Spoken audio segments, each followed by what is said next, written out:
예, 안녕하세요. 우리 좌우전으로 인사하겠습니다. 나는 당신의 기쁨이 되겠습니다.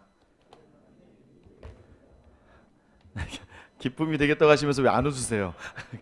기쁨이 되려면 같이 웃어 주셔야죠, 그죠? 어, 기쁨도 의지입니다. 여러분의 자리가 저는 늘 기쁨의 자리가 되기를 예수님의 이름으로 축원합니다. 신앙생활의 기쁨의 자리가 어떻게 나타날까요? 믿음이 있어서 기쁨이 있다는 것. 본질을 놓치지 않으면 됩니다. 사랑이라는 본질을 가지고 있으면요, 섬김이라는 형태로 나타납니다. 그러니까 여러분들이 이 믿음이라는 기쁨, 이 본질을 붙들고 있으면 자연스럽게 나타나야 될 형태 중에 하나가 바로 기쁨이라는 겁니다. 여러분 기쁘세요? 월요일 아침이 기쁘십니까? 네. 저는 기뻐 보이나요? 아니면 저는 힘들어 보이나요? 네. 이제 제가 아마 교회 사역도 하고 있다 보니까, 그죠? 주일날 설교를 오전에 2번을 하고, 또 오후에 이제 훈련을 하고, 또 저녁에 또 사역 훈련을 하고, 또 오늘 새벽에 일어나 새벽 설교를 하고, 이제 오자마자 또 여러분과 함께 설교를 합니다. 그러니까 요 이틀 사이에 설교를 한 4번 정도를 하게 되는 거죠. 쉽지는 않습니다. 좀 피곤한 것도 있어요. 그런데 중요한 건 피곤할 수 있다는 거예요. 그래도 늘 저에게는 기쁨이 있습니다. 이 말씀을 대하는 자리가 참 기쁘고, 교회를 섬기는 자리가 기쁘고, 또 로고스에서 여러분과 함께 말씀으로 교제하는 자리가 참 기쁜 것 같아요. 그죠? 저를 보면 기쁘지 않으십니까? 제가 뭐 이렇게 인상을 쓰고 그렇게 뵙진 않죠. 이 기쁨도요, 우리 마음과 의지를 담아야 되는 거예요. 그러니까 믿음으로 붙들고 있으면 기쁨으로 자연스럽게 나타난다는 거예요. 처음에 이제 교회를 갔을 때는 부족한 게 너무 많았습니다. 어제 이제 저희 사역반 남자 성도님과 나누면서는 되게 감사가 많았어요. 뭐 길게는 7년, 짧게는 이 3년 정도 오신 우리 이제 남자 사역반 분들에게 훈련 받으면서 그때와 지금이 뭐가 달라졌어요 하니까 뭐 한 분 한 분마다 할 얘기가 굉장히 많으시더라고요. 처음 왔을 때랑. 저도 처음에 갔을 때 너무나 자원도 부족하고, 그러니까 뭐 재정뿐만 아니라 성도도 부족하고, 그러다 열악한 상황들을 혼자 감당하는 게 매일매일 고되고 힘들었습니다. 제 방이 나중에 한번 기회가 되시면 교회 한번 놀러 오세요. 제 방이 하늘색 벽지가 있는데 한 1년, 2년 되니까 정신병원 같은 느낌이 싹 들 때가 있어요. 그래서 야, 그 안에 이 안에 있다 보니까 사고가 좀 흔들리더라고요. 그다음부터 이제 억지로 운동도 했는데, 그러면서 저도 모르게 저보다 못했던 목사들이 동기 목사들이 저보다 규모 있는 교회나 큰 대형 교회로 담임으로 가는 걸 볼 때 굉장히 마음이 어려워진다는 걸 제가 느꼈습니다. 나는 여기에서 막 진짜 열심히 하고 있는데, 야, 쟤 예전에 신대호 때 나한테 맨날 과제 빌려가던 애고, 맨날 나한테 도움 청하고 사역할 때마다 도와달라고 해서 도와줬던 친구인데 막 잘 나가는 거예요. 그러면서 자연스럽게 제가 있는 이 교회를 바라보니까 허점과 부족과 결핍이 너무 많은 거예요. 자연스럽게 어떻게 되겠습니까? 내가 여기 있을 사람이 아닌데, 야, 정말. 그래서 그때 막 여러 가지 생각이 드는 거예요. 그러다가 어느 날 문득 하나님 앞에서 무릎을 꿇고 회개했습니다. 하나님이 주신 건데, 하나님 제게 가라 하셨고, 하나님 제게 확실한 마음을 주셨던 건데 제가 놓치고 있었던 거예요. 그 다음부터는 제가 결단했습니다. 믿음으로 결단한 게 뭐냐? 내게 주신 자리가 가장 좋은 곳이다. 그러니까 이 삶의 자리와 교회의 자리와 섬김의 자리가 바뀌기 시작하는 겁니다. 여러분, 피곤할 수 있어요. 힘들 수 있어요. 피곤한 건 왜 피곤합니까? 열심히 해야 될 일들이 하니까 피곤한 거예요. 어느 날 문득 이제 제가 볼을 차는 곳에 가면 개척교회 목사님들이 한 40분 정도 계십니다. 그 교회 중에 저희보다 큰 교회가 몇 개 없어요. 지금은 더 없습니다. 그런데요, 그분들은 웃으면서 그래요. 피곤하고 싶어 그러시는 거예요. 김 목사, 나는 피곤하고 싶어. 무슨 얘기일까요? 성도가 4명, 5명밖에 안 되니까 모여서 훈련도 안 되고, 모여서 행사도 안 되고, 기도회도 안 되고, 뭘 할 수가 없는 거예요. 그러니까 오히려 무언가를 하고 사역하는 목사님이 더 부러울 수 있어요 라고 이야기하시는 거예요. 그러니까 그분들을 보면서 제가 위로받았다는 게 아니라, 여러분 스스로의 자리가, 내가 일할 수 있는 직장이 있고, 내가 돌아갈 가정이 있고, 내가 있는 터전이 있다는 것에 대해서 여러분 마음으로 다시 한번 작정하시기 바랍니다. 믿음이 있는 분들은 믿음으로 하나님이 주셨음을 작정하시고, 아직 믿음이 없는 분들은 야, 이거 나에게 가장 귀한 것이라는 확신만 가지고 나아가셔도 이런 그 자리에 기쁨이 넘쳐날 줄 믿으시기를 축원합니다. 여러분, 오늘도 사도 바울은 우리에게 이렇게 이야기합니다. 주 안에서 기뻐하라.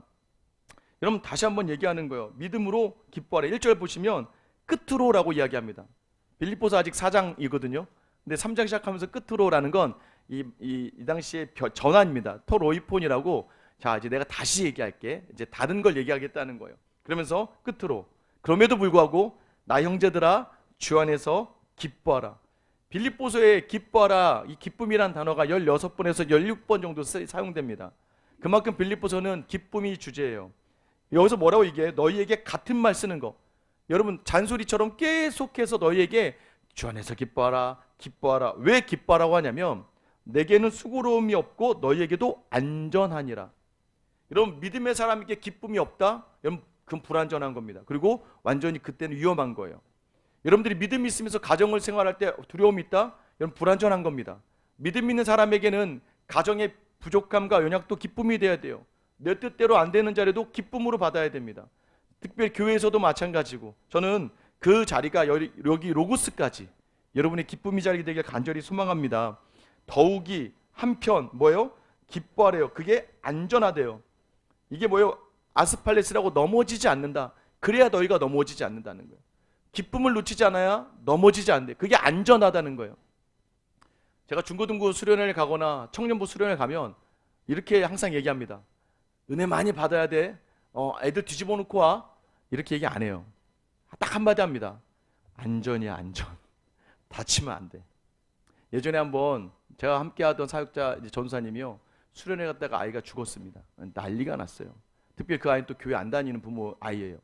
아이가 물론 그 아이가 잘못했겠죠. 안전상 지키지 않고 막 물에 뛰어들고 막 하다가 그 아이가 죽었어요. 어쨌든 그런데 뭐 같이 갔던 교회 전도사의 책임이죠.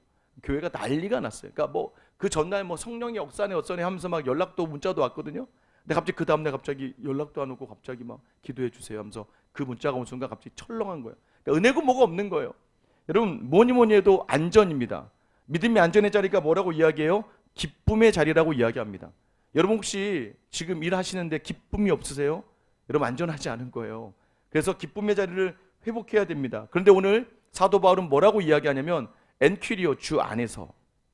우리가 기쁠 수 있는 건 주님 안에 있을 때 가능하다는 걸 얘기하는 거예요. 믿음이 있는 사람들에게 너희가 주님 안에 있다면 너는 기뻐할 수 있고 그 기쁨이 너를 오늘 하루를 안전하게 하는 거라고 이야기하는 거예요. 그런데 오늘 성경에 보면 그 기쁨을 빼앗아가는 그러한 존재들이 있다는 거예요. 기쁨을 빼앗는 육신의 자리들, 기쁨의 도둑들이 있다고 이야기합니다. 2절 말씀 보시면 개들을 삼가고 행악자들을 삼가고 몸을 상해하는 일을 삼가라라고 이야기해요. 삼가라라는 게 이제 블레포라는 단어, 주의해서 봐라, 그러니까 조심해라라고 이야기하는 거예요. 너네 조심해야 돼. 뭘 조심해요? 처음엔 개들이래요. 퀴나스라고 하는 이 개는요, 이 야생 개들입니다. 야생 개들이 하는 게 뭐예요? 밖에서 막 돌아다니다가 그냥 제어가 되지 않아요. 먹을 것이 먹고 싶으면 아무데나 가서 그냥 뭐 닭을 먹도 하죠. 그러니까 통제가 안 되는 그러한 개들. 원래 유대인들에게 이방인은 다 개들입니다. 여러분 그건 절대 하지 마세요. 유대인들이 크리스찬들도요 똑같은 개들로 바라봐요.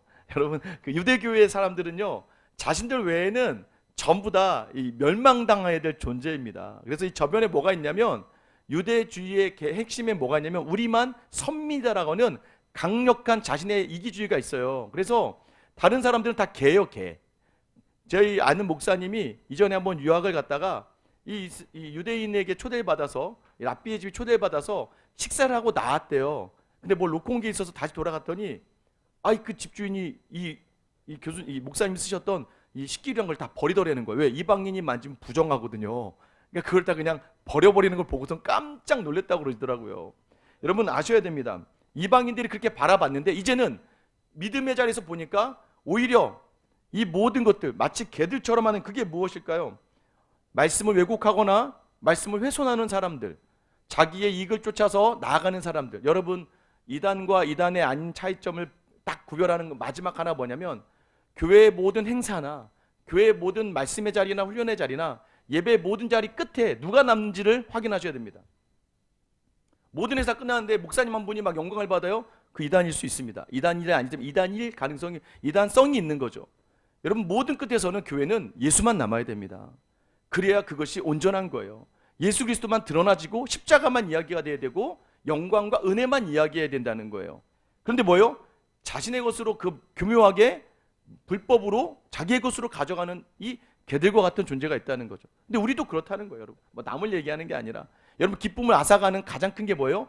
내가 이 믿음의 자리, 하나님께 영광을 돌려야 되는 자리를 가로채고 내 힘으로 나를 드러내고자 하는 자리가 결국에는 무너짐의 자리가 된다는 겁니다. 두 번째는요, 악을 행하는 자들이라고 이야기합니다. 여기서 카우쿠스라는 단어는 뭐냐면 악을 행한다, 하나님을 대적한다. 결국 구원이라는 걸 자기 힘으로 이루어낸다. 이게 사실은 율법주의를 얘기합니다. 율법적으로 내가 경건하고 내가 공로가 있고, 믿음이 없는 분들에게는 대학교에 기부하고 대학교에 막 자격을 내놓고 주민센터에 익명으로 막 돈을 갖다 주면 선행입니다. 근데 여러분 믿음이 있는 분들에겐 그게 악이 될 수도 있어요. 신기하죠? 세상엔 다 좋은 일이라고 이야기하는데 믿음의 사람에겐 그게 악입니다. 왜? 우리의 삶의 자리는 주님을 위해서거든요. 우리가 다른 사람을 돕는 것도 주님을 위해서고, 익명이잖아요. 전 저를 드러내지 않았어요. 자기 만족이 있잖아요. 그것도 악이라고 이야기하는 거예요. 여러분 성경은 이렇게 얘기합니다. 하나님을 대적하고 내가 하나님의 자를 대신하고. 여러분 악을 행하는 자들이라는 게 뭐예요? 내 공로와 내 노력과 내 수고로 무언가를 이루어낼 수 있다는 생각, 그것도 우리의 기쁨을 제한다는 거예요. 여러분 힘으로 여러분 하잖아요. 기쁠 수 있습니다. 그건 교만이라고 얘기합니다. 내가 했다. 근데 그러다가 안 되면 어떻게 됩니까? 여러분 저 낭떠러지로 떨어져 버리잖아요. 막 비참하고 막 낙심해 버리잖아요. 기쁨이 완전 사그라지거든요. 세 번째는요, 몸을 상하는 일이라고 이야기합니다. 몸을 상하는 일이라고 하니 예전에 이거를 손할례당이라고 표현했습니다. 예전 개역 한글에서는. 이게 뭐냐면 잘라내다라는 의미예요. 카타토멘이라고 하는데 잘라냄이라는 의미를 가지고 있습니다. 원래 이 헬라어로, 히브리어로 이 할례가 페리토메라고 해서 약간 의미가 좀 비슷해요. 페리토멘, 카타토멘. 그래서 뭐예요? 할례를 약간 잘라내다, 표피를 잘라내는 일을 하잖아요. 왜 이걸 얘기하냐면 이것을 몸을 상해하는 일을 하는 사람을 삼가라라고 이야기합니다. 종교, 특별히 자신의 육체를 막 쳐서 막 열심히 하는 분도 있죠. 막 산에 올라가서 막 무릎으로 막 기도하고 막. 여러분 그런 열심의 기준이 몸을 상해하지 말라는 거예요. 이것 또한 앞에와 연결돼요. 내가 뭘 받아내려고 막 신하고 막 겨루 싸워 이기려고 막 그래서 막 뭔가를 가서 자기 몸을 해야 할 정도로, 또는 할례 받았다. 이것이 나의 유대주의. 나는 혈통이 유대인이다. 그러니까 자꾸 우리의 삶의 자리에 세상의 지위와 나의 업적과 나의 공로로 서려고 할 때, 여러분 이 세 가지가 우리에게 기쁨을 제하는 그러한 위험 요소가 된다는 거예요. 그런데 오늘 바울은 3절에서 뭐라고 이야기합니까? 오직 하나님의 성령으로 봉사하며 그리스도 예수로 자랑하고 육체를 신뢰하지 아니한 우리가 곧 할례파라라고 해요. 그래서 우리가 기쁨을 유지할 수 있는 자리가 하나님의 성령으로 봉사해야 된대요. 여기서 봉사라는 단어는요, 예배하다, 하나님에게 쓰이면 예배하다라는 뜻으로 쓰입니다. 그러니까 예배를 해야 되는데 어떻게 예배하냐면 네 힘으로 하지 말고 하나님의 성령으로 예배하라라고 이야기하는 거예요. 근데 우리는 자꾸 우리 힘으로 드린 예배를 보러 나오는 거죠. 여러분 이 자리도 쉽지 않아요. 여러분은 내 아침에 오늘은 나가야지, 뭐 믿음이 있는 분들에게 나가서 드려야지. 여러분 그거 쉽지 않습니다. 저희 교회는요, 예배 드리기 위해서 우리 장로님, 91세 장로님이요, 새벽 예배 한번 드리려고 하루 종일 누워 계십니다. 허리가 너무 아파서. 그리고 새벽에 새벽 예배만 드리고 바로 또 집에 들어가셔서 하루 종일 누워 계세요. 이게 목적이 새벽 예배 딱 하나예요. 그런데 다른 또 성도님들 중엔 새벽 예배 나오고 싶어도 아프고 힘들고 상황이 안 돼서 못 나오는 분들이 계세요. 여러분 예배도 내가 드릴 수 있다고 드리는 게 아니에요. 드려줄 환경과 상황이 돼야 돼요. 때로는 여러분 안에 기쁨이 제하여지잖아요. 막 서러움과 비교로 무너지잖아요. 예배 못 드려요. 그것도 환경과 상황에 제약이 있어요. 여러분 예배 드리는 것 또한 성령으로 예배 드리는 겁니다. 그래서 예배를 드려야 성령으로 드린 예배 가운데 기쁨이 있다라고 이야기하는 거예요. 왜 그렇습니까? 예배의 주체를 놓치지 않으니까. 예배 주체가 하나님이죠. 예수님이죠. 예수님이 나의 주인이니까. 여러분들 놓치지 마셔야 됩니다. 고린도전서 12장 3절에 보면 그러므로 내가 너에게 알리노니, 맨 마지막 뭐예요? 성령으로 아니하고는 누구든지 예수를 주시라 할 수 없느니라. 그러니까 믿지 않는 분하고 싸우지 마세요. 성령이 있어야 예수를 주님이라고 고백할 수 있다는 거예요. 여러분 주여 못하시죠? 왜 못합니까? 주님이라고 확신이 되면 할 수 있습니다. 저는 지금 교회 오기 전에 주여를 이렇게 약간 쇼맨십으로 한 것 같아요. 왜냐면 기도에 인도해야 되니까. 근데 제가 와서 7년의 시간을 겪으면서 정말 하나님의 일하심과 교회 안에 역사하는 하나님의 일들을 바라보면서 저도 모르게 이제 주님을 부를 때 마음으로부터 주여라는 외침이 나와요. 얼마 전에 저희 한 집사님들 그러더라고요. 제 안에 간절함이 없는 것 같다고. 근데 저는 이제부터 주님을 크게 부르고 기도할 거다라고 이야기하더라고요. 제가 집에서도 그러거든요. 여러분 믿음 좋은 권사님들 아시죠? 건드리면 주여, 아프면 주여, 힘들면 주여 막 이러거든요. 몸에 배어 있어요. 저도 집에서 주여, 주여, 주여 그랬더니 저희 아들 이름이 주혁이거든요. 근데 걔가 아빠 왜 날 불러? 막 그러는 거에서 널 부르는 거 아니야. 주여. 그럼 또 나와요. 왜 자꾸 나 불러? 근데 어느 날부터 이 아들도 무슨 일 있으면 주여, 주여 그러더라고요. 그 안에 믿음이 담겨지길 저는 소망하면서 주의 이름을 부릅니다. 여러분 주님이 아니고선 안 된다는 거예요. 여러분 내 힘을 빼야 됩니다. 여러분 육체의 힘을 빼야 돼요. 성령으로 예배하는 삶을 살아야 된다는 걸 이야기하는 겁니다. 그래서 뭐라고 이야기하냐면 예수로 자랑하라고 이야기해요. 내 힘을 빼야 성령으로 시작해야 예수로 자랑할 수 있다는 걸 이야기하는 겁니다. 제가 그 수영을 하는데 자유형 할 때는 지금 이제 수영을 안 하는데 이제 제대하고 한번 수영 한번 하러 갔는데 자유형을 하는데 제가 잘하더라고요. 막 옆에 있는 아주머니들도 막 너무 잘한다고 막. 근데 갑자기 그다음 배영에 들어가는데 저거 안 뜨는 거예요. 왜 안 뜨지? 힘을 빼래. 내 딴에 힘을 제일 뺐거든요. 제가 볼 때 체형 때문에 안 되는 것 같긴 한데 안 되는 거 이게. 근데 자꾸 강사는 저한테 힘을 안 빼서 그랬대요. 제가 배영 때문에 수영을 포기했습니다. 그래서 얘기하는 거예요. 힘을 빼야 된대. 제가 뭐가 안 되나 봐요. 뭐가. 여러분 신앙도 마찬가지입니다. 내 의지와 내 공로라는 힘을 빼지 않으면 여러분 그게 바로 오늘 예수를 자랑하는 자리, 나를 내려놓고 힘을 빼놓지 않으면 하나님의 은혜라는 물 위에 절대 뜰 수가 없어요. 여러분 믿음의 사람들에게 주어지는 가장 기쁨의 시작은 성령으로 예배하고 예수만 자랑하는, 나는 없고 주님만 있다는 고백으로 나아갈 때 가능한 거예요. 그래서 마지막에 뭐라고 이야기합니까? 육체를 신뢰하지 아니하는 우리가 곧 할례파라. 육체라는 건 내가 할 수 있는 힘으로 나를 신뢰하지 않는 것. 여러분은 여러분을 그렇게 믿으세요? 여러분 오늘 길 가다가 사고 나서 죽을 수도 있어요. 우리 육체가 여러분 주변에 여러분보다 더 친구들 중에 먼저 이 땅을 떠나는 사람도 많지 않습니까? 여러분 육체는 어디까지 신뢰하세요? 여러분이 지킬 수 있다고 생각하세요? 여러분 오늘 바울이 얘기하는 거예요. 육신으로 안 돼. 너의 육신의 노력으로 안 되고 힘으로 안 돼. 육체를 신뢰하지 아니하는 우리가 할례파라. 이것은 뭐예요? 마음의 할례라는 걸 이야기하는 겁니다. 할례를 네가 받고 싶어서 받은 게 아니야. 성경이 제가 시간 관계상 빨리 넘어가겠는데 신명기 10장 15절 16절에 보면 여호와께서 내 뒤에 있어요. 제가 많이 넘겼습니다. 여호와께서 너희를 만중에 택하셨음이 그래서 할례를 주셨다는 거예요. 그런데 예레미야 9장 25절 26절에 보면 할례 받지 않으면 내가 벌할 것이다 라고 이야기하면서 마지막에 이스라엘은 마음의 할례를 받지 못해서 벌하십니다. 다시 한번 신명기 30장 6절에 또 얘기하세요. 하나님 여호와께서 마음의 할례를 베푸신다. 이게 바로 성령을 주신다는 의미예요. 너에게 성령을 주셔서 성령으로 예배하고 예수만 자랑하고 육신을 따르지 않고 성령으로 나아가라는 거예요. 여러분 믿음 있는 여러분들에게 제가 다시 한번 여러분 권면합니다.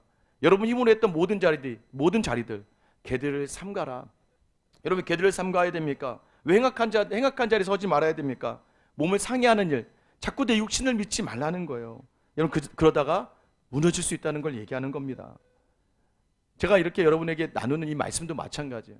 저는 저 연약한 마음, 제가 일주일에 설교를 로고스까지 하면 10번에서 11번을 합니다. 그러면요 거의 일주일마다 책 2권씩 나오더라고요. 보니까 쫙 풀어쓰기 시작하면. 근데 여러분 그래서 그러다 보니까 죄송합니다. 설교의 질이 좀 떨어집니다. 설교 질이 좀 떨어져요. 왜냐하면 매일매일 설교를 하니까. 여러분 이 설교도요 오늘 새벽 기도부터 따끈따끈하게 준비한 설교입니다. 저에게는 초칙이거든요. 전부 다. 근데 가장 질은 좀 떨어져요. 그런데 하나 확실한 거 있습니다. 바로 갓 지은 설교입니다. 누구에게도 주지 않은 막 지은 아침에 어머니가 해주시는 따끈따끈한 밥이라고 여러분 생각하시면 돼요. 왜냐면 저는 그 확신이 있어요. 저는 한계가 있고 부족해요. 그런데 제가 망했다는 자리에 하나님은 늘 일하시더라고요. 여러분 오늘 다시 주시는 말씀, 다시 믿음으로 돌아보셔서 여러분의 육신을 자랑하지 마시고 여러분에게 주신 믿음의 자리로 다시 한번 모든 직책, 여러분 여기에 하루를 주님 앞에 맡기세요. 내가 뭘 하려고 하지 마세요. 내가 뭘 하지 말라고 해서 앉아서 그냥 누워 있으라는 게 아니라 최선을 다하시되 마지막을 주님께 내어드릴 수 있는 여러분 되시기를 축원합니다. 그게 기쁨이라는 거예요. 오늘 1절 말씀 다시 한번 읽어볼게요. 시작. 끝으로 나 형제들아 주 안에서 기뻐하라. 너희에게 같은 말을 쓰는 것이 내게는 수고로움이었고 너희에게는 안전하니라. 왜 기뻐할 수 있을까요? 믿음 있는 분들은 아마 알 겁니다. 절망의 상황에서, 무너짐의 상황에서 내가 주님을 붙들었을 때 하나님 내게 주신 그 유익의 자리를 경험했기에 우리는 기뻐할 일이 아닌데도 기뻐할 수 있는 것, 그리고 주님께 내어 맡길 수 있는 것, 주 안에 있을 수 있는 이유가 있어요. 사실 지난주에 저희 교회에 좀 큰 사고가 있었습니다. 저희 집사님 한 분이 생수를 나르는 일을 하세요. 아내분은 꽃집을 하십니다. 근데 생수를 나르는 일 하는데 이분이 정말 열심히 사세요. 근데 원래 이분이 신학도 좀 했었습니다. 근데 교회에 상처를 너무 많이 받았어요. 상처를 너무 많이 받고 청년 시절에 사역을 하려고 했다가 아예 믿음을 내려놨어요. 그리고 좀 방황하다가 늦게 다시 신앙생활을 했는데 또 가는 곳마다 상처받다가 한 2년 전에 저희 교회로 이제 오셨어요. 오셔서 다시 예배 자리부터 회복하고 있습니다. 아내분도 대단하세요. 아내분도 막 믿음으로 막 제가 가끔 가다가 말리는 성도 있죠. 제가 말씀드렸죠. 목회자가 무서워하는 성도들 막 무섭게 하시는 분도 있어요. 정말 전심으로 하시는 분도 있어요. 제가 참 무섭습니다. 근데 그 잘 돼야 될, 그렇게 열심히 섬기고 열심히 하는 그 집이 잘 돼야 되는데 지난주에 이 집사님이 생수통을 급하게 나르다가 문을 닫다가 손가락이 약지가 잘려 나갔어요. 급하게 이제 막 병원으로 갔는데 완전 뭉개져서 수술은 접합이 안 된다는 거예요. 이제 다음날 그날 수술은 못하고 여러 군데 알아보다가 결국에는 이제 그 다음날 수술을 하기로 했습니다. 근데 그 주가 지난주가 이 어버이날이 있잖아요. 이게 아내의 꽃집이 제일 바쁠 시간이에요. 그러니까 아내를 도와줘야 되거든요. 그러니까 그걸 도와주지도 못하고 또 이 집이 중간중간마다 부도도 맞고 해서 굉장히 어려워요. 제가 이제 수술하기 전에 이제 찾아뵈서 기도를 해야 되는데 막 펑펑 우시는 거예요. 여러분 저랑 나이가 동갑이시거든요. 50살의 남자가 펑펑 우는 눈물을 보신 적 있으세요? 목사님 저 일해야 됩니다. 저 하루라도 쉬면 안 돼요. 왜 하루라도 쉬면 안 될까요? 책임져야 될 가정이 있기 때문이에요. 그분이 그 생수를 하시는데 막 영업도 열심히 하셔서 다른 분들보다 2배 이상의 사례를 받는다고 하시더라고요. 하루 쉬면 쉴 때마다 돈이 몇십만 원씩 까이니까 목사님 저 지금 나가서 일해야 돼요. 저 어떻게 하면 좋아요? 근데 제가 확신 있게 말했습니다. 집사님 우리 한번 하나님의 일하심을 보시죠. 제가 말씀을 전하고 간절히 기도했습니다. 여호와는 나의 목자시니 내게 부족함이 없으리로다. 우리는 부족하다 느끼는 자리를 우리 주님이 채워주실 것이다. 그래서 제가 집사님한테 기도할 때 집사님 하나님이 하시는 일 한번 보시죠. 그리고 기도했습니다. 하나님 집사님이 이제 그동안 자기 힘으로 살았던 자리 몇 주 동안 내려놔야 돼요. 한 달 동안 내려놔야 돼. 이게 뭐 안 된다 그러더라고요. 한 달 동안 쉬어야 되는데 하나님이 채워주시옵소서 라고 기도했습니다. 여러분 그리고 나서 또 어린이날이 있으니까 아내 꽃집이 너무 바쁘잖아요. 근데 여러분 너무 감사하게 그 집사 그렇게 울면서 수술대 들어가셨고 교회 집사님들이 막 그 꽃집으로 다 가셨습니다. 가서요 막 꽃 하는 거 다 좀 달란트 있는 분들도 있으니까 꽃집에서 그 꽃 꽂고 하는 거 도와주시고 막 몇 분들 앞에서 막 장사하시고 막 호객행위 하시고 막 그래서 일주일 지냈는데 한 어버이날 오후 되기 전에 이제 꽃이 다 팔렸어요. 준비했던 꽃이 다 팔렸어요. 사실 아내 집사님의 믿음이 참 대단한 게 목사님 그래도 남편이요 가장 매출이 높을 때 아파서 다행이에요 라고 얘기하더라고요. 그러고 나서 이제 어제 예배인데 예배 때 못 오시니까 제가 전화를 드렸어요. 예배 못 오시니까 기도라도 한번 해드려야 될 것 같아서 아침에 새벽에 전화를 드렸습니다. 카톡을 했더니 카톡을 하려고 카톡을 딱 열었더니 카톡에 그동안 좀 비관적이었고 상처받았던 이분이 갑자기 이런 글이 써 있는 거예요. 세상이 이렇게 따뜻할 수가 있구나. 제가 너무 좋았습니다. 자기가 지금 병원에 아무것도 못하는 이 상황에 많은 사람들이 도와주시고 또 이 꽃집도 잘 되고 또 자녀들이 엄마를 도우려고 막 세 남매가 엄마를 도우려고 막 열심히 그 자리에 있는 걸 보면서 따뜻함을 처음으로 또 느꼈다고 하면서 세상이 이처럼 따뜻할 수 있구나. 제가 어제 사실 설교하면서 이 얘기를 성도들에게 자랑했거든요. 근데 이 집사님 좀 많이 부끄러워하세요. 그래서 오늘 다시 들어가서 안 바뀌었나고 봤더니 오늘은 이렇게 바꿔놓으셨다고요. 예레미야가 5장 21절인데 주께서 돌이키사 새롭게 하여 주소서 이렇게 문구를 바꿔놨더라고요. 여러분 우리의 삶의 자리가요 늘 우리 뜻대로 되지 않습니다. 그런데 믿음이 있는 분들에게는 제가 권면합니다. 다시 주님께 맡기시고 최선을 다하세요. 그리고 되면 하나님이 이루시는 가장 귀한 시간인 거고 안 되면 하나님이 이것을 반드시 기억하시고 나중에 반드시 가장 적시에 이루어 주실 거예요. 믿음이 없는 분들에게도 한번 권면합니다. 여러분의 자리에서 가끔은 힘들고 내 뜻대로 안 될 때 여러분이 아침 채플과 수요 로고스 미디어십에 나오셔서 하나님께 한번 기도해 보세요. 하나님이 여러분의 모든 빈자리를 가득 채워 주실 줄 믿습니다. 그래서 우리가 그래도 기뻐하는 겁니다. 우리 주 안에 있을 때 그 기쁨으로 충만한 저와 여러분 우리 로고스가 되기를 예수님의 이름으로 축원합니다. 우리 찬양할게요.